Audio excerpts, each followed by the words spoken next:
support Reaper Rocker. Yun! So, ang gusto namin is close talaga sa original. Parang sobrang linis ng tugtog. Yun ang pinaka-goal ng banda namin nung nagsisimula kami.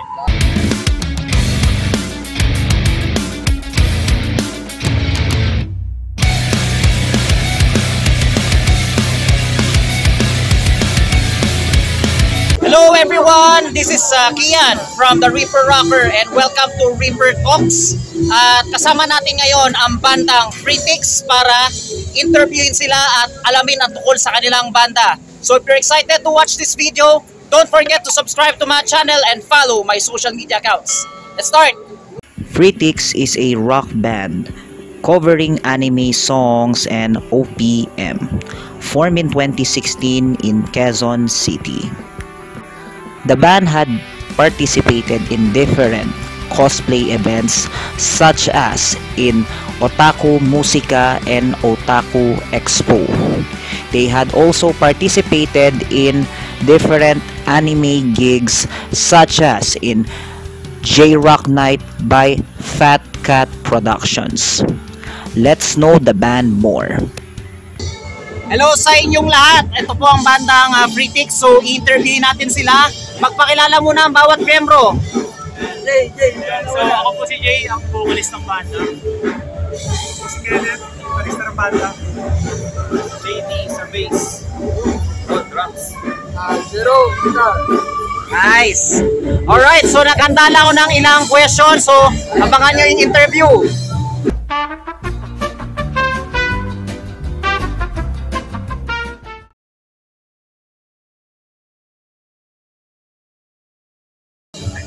Sasagot. Ikaw muna.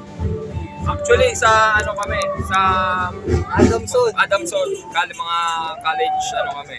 College buddies kami. And naisipan lang namin na parang different lang sumali sa mga tugtog, Battle of the Bands. And the rest is history. Pero diba, biruin mo from Battle of the Bands, ngayon full-time band na. So solid yan.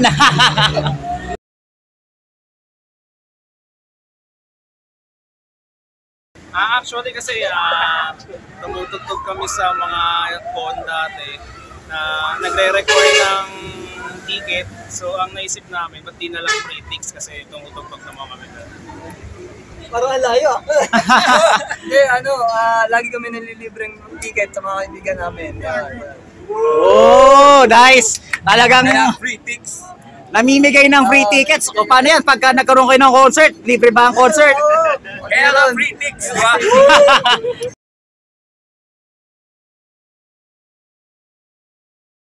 Tingin ko ang unang goal namin is parang close sa MP3 na maririnig mo. Yan. So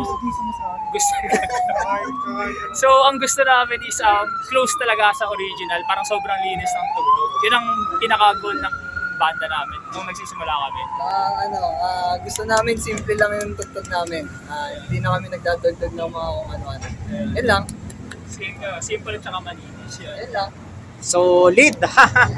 At least, diba, yan ang importante sa banda, yung solid yung tugtugan at talagang ma-appreciate yan ng mga listeners. So, kung yun yung style niyo na close sa MP3, then why not, diba? Enjoy lang. Ganun. Tama.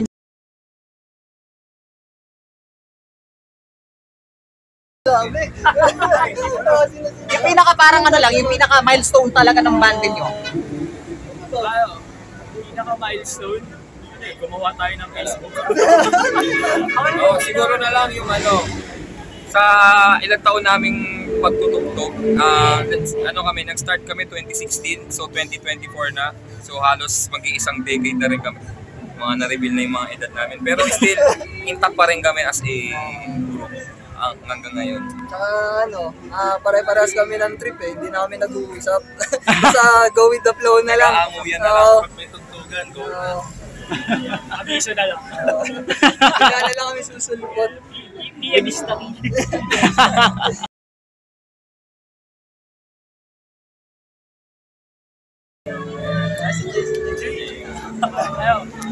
inspire, technically, ang gusto lang namin pag tumutugtog is mag-enjoy.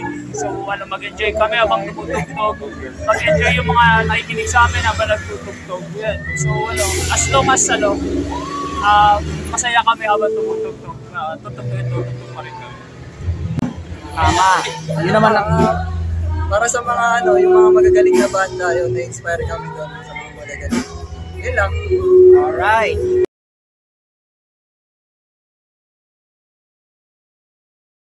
Minsan, minsan hindi. Depende kay John. Depende kay Jack. Depende sa kanya lahat. Sa kanya kasi lahat nakadepende. Siya yung parang namin, yung haligi ng critics talaga. Siya yung utak, siya yung mga idea. Sa kanya nagagaling. Siya yung goat. Siya yung pinaka-leader namin. Si Jack. Yan, si Jack talaga. Basta may upload ni Jack, gagawin namin. Gagawin ninyo, ayos. Siya kasi may final say. Yung nag-a-approve. Ayos. Pero 'di ba, malay nyo kung sa tagal ng pagsasama ninyo, 'di ba, makakapaggawa kayo ng original composition, 'di ba? Solid. So nice. Let's check out the mosh spots that we could visit for the following days.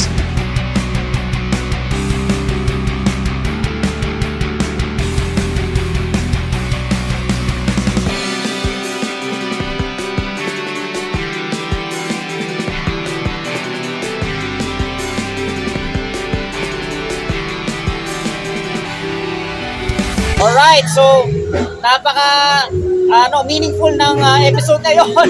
Kasama natin ang Freetix. So, thank you Freetix sa pag-unlock ng interview. At sana makita-kita pa tayo sa mga susunod na gigs. So, may mga shoutout na events. Bakit na lang yung namin, mga announcement namin sa page namin.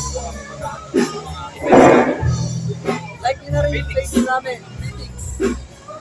Yeah, so Shoutout sa mga kaibigan mo dyan. so yun, i-like nyo daw yung social media nila. So ilalagay ko rin doon sa links in the description para makita nyo, okay?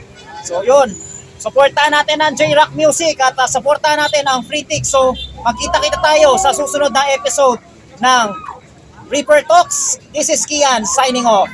Rock on, Pilipinas! Woo!